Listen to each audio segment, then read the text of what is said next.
Welcome back, my favorite developers. So I have a project that I'm working on for my parallel and distributed computing class, and I wanted to show it off to the rest of you. The idea here is that you're building a client, router, and server relationship. Right now I'm running this all on one screen because it's easier for YouTube, but in theory, these files could be installed on three separate computers and they will communicate with one another. The client will request information from the router where it will forward that information to the server. The server will do the thing, send it back to the router, which will send it back to the client. And so how I built these things were, we'll start with the router and server. These are very simplistic files, and all they do is they wait for a connection, and the moment a connection happens, they create a thread and then call the next routine. So the router is sitting there waiting for a call from the client. Once the client connects to the router, it creates a thread, and then this starts over so it can wait for the next client. This allows multiple clients to be able to call in and request information from the server. Once the router connects with the client, then it calls out to the server where it does exactly the same thing. Server receives the call, it creates a thread, and then the server file itself is waiting for the next call from the next router. And the client file is just smart enough to know what to do. First, there's a login screen, so it can call out to the right router, which then could call out to the server. But then it just waits, and it's either going to receive a command for display a message, hang up, send a reply, retrieve a file, or send a file. And that's all it needs to know how to do. The the goodbye, all it's simply doing is just stopping the loop. The sending a message, we just type in a message and it gets it ready and sends it on over. Well, and I'll explain that in a second. Display a message, basically it shows the message onto the screen that it receives. Send a file. This was a little tricky. So to send a file through these pipes, you have to first break that file down into bytes.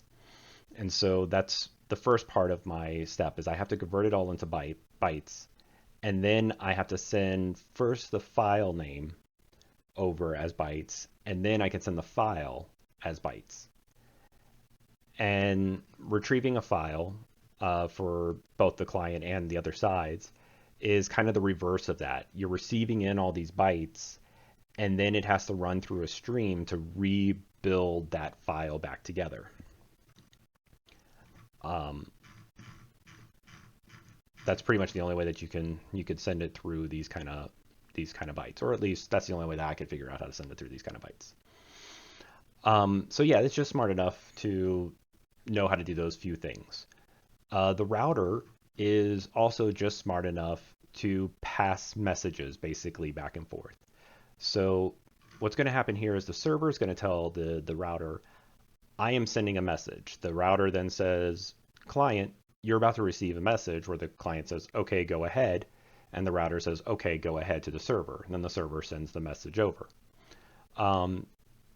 If the server needs a reply, it's going to say, router, I need a reply from the client. The router then tells the client, the server needs a reply. The client puts together the reply, sends it to the router, and sends it to the server, where the server is waiting for that reply. That works for both messages and files.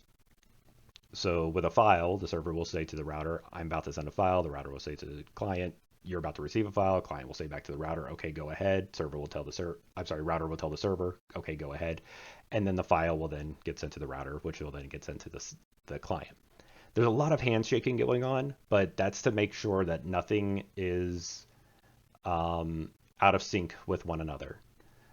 Theoretically, the server could keep moving on, which for some of the parts I have it do that. Like it's building the file together as it's telling the router to go ahead and let the client know you're about to receive it.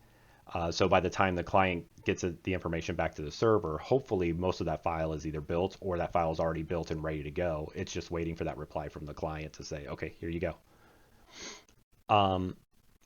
The different functions that this will do is from the server, I have a little echo program in here. I have an uppercase text file, and then send 4 different types of files: tiny, small, medium, and large.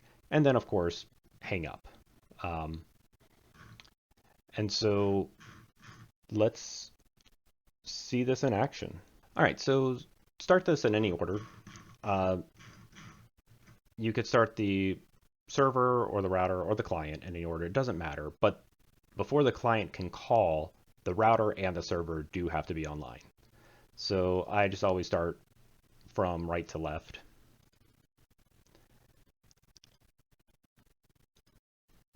And on the client screen, it says enter the IP address, which since I'm all doing this all on the same computer, I can use its IP address. The port number, I just picked 4 numbers, 5678. And what this is doing is it's going to call on this port where this router is listening on that port, 5678. The server is listening on a different port, and the reason why is, one, I think maybe there's security there. I'm not 100% sure, but the second reason is because I was wanting to test all this all on the same computer, and with it having the same IP address, it needed different ports, and that way the client doesn't accidentally bypass the router and start communicating with the server. So once it connects, it says a little fun message from Bo Burnham, and then it gives me, here's the things that I could do. So we can echo, and the echo is a little fun. Basically, all I do is I take every vowel and I turn it into double O's, and it just replies that. And then when you're done, you could just type in bye, and you can have it in any kind of caps. I wasn't cap specific on that, just so they can type in bye however they want, and it will understand, and it'll tell them goodbye or goodbye. And then we could send we could send a text file to turn into uppercase. So I have this file right here, and it has some text in it this is a song that never ends. And so I'm going to send it. I'm going to say, okay, I'm wanting to send this. The server will reply back and say, okay, you need to tell me where it's located, or you're going to need to tell me where it's located. And so I tell it, oops, file.txt. And then that creates the file and it sends it over to the server. What the server did was it actually first sent a message and said, this is what I want you to say. But then the server told the router to tell the client, you need to send me the file. And so part of my send file method was to type in that information, and then it turns the file into bytes, and then it sends it over. And so it shows a 0 millisecond time to actually create the file, turn it into bytes. It was pretty small, and it only took 2 milliseconds to send it over. Now it's waiting on me to tell it where to store it. I'm going to store it in the same folder, and the reason why is because once the server receives it and sends it back, it's going to append underbar upper to the end of the file name. So if I called it bob.txt, it would be bob underbar upper. So I'm going to say put it back into the ctemp, and it's going to put it there, and it's going to open it up, and you can see that it made all the text into uppercase. And then I'm back on my welcome screen where I can ask for the next piece. So I'm going to say send me a small video, and it then is again asking me where do you want me to store this. I'm going to also store this in my temp, and it sends me over the video from like a previous video that I had. This video, it's small, but it's 20 megabytes. So it did a pretty good job of sending that over. You saw that was pretty quick. Granted, this is all on the same machine, so it's not a lot of piping that it has to go through, but it is still sending it through those ports. When I hook it up to multiple machines, it'll be a little bit slower, but I'm actually expecting it to be kind of quick. If I did a medium file, it's going to, again, ask me, where do you want to store it? I'll put it back in the ctemp. And so this took a little bit longer to send, but the medium file is 129 megs. So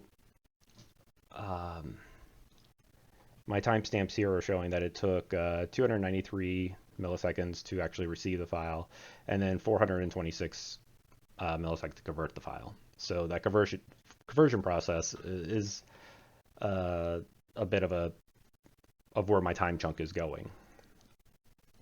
And then when I'm done, I just go ahead and hit 7 for goodbye, and it sings me the rest of the Bo Burnham song, and it says goodbye. So I hope this was entertaining. I hope you got something out of this. But anyways, keep developing.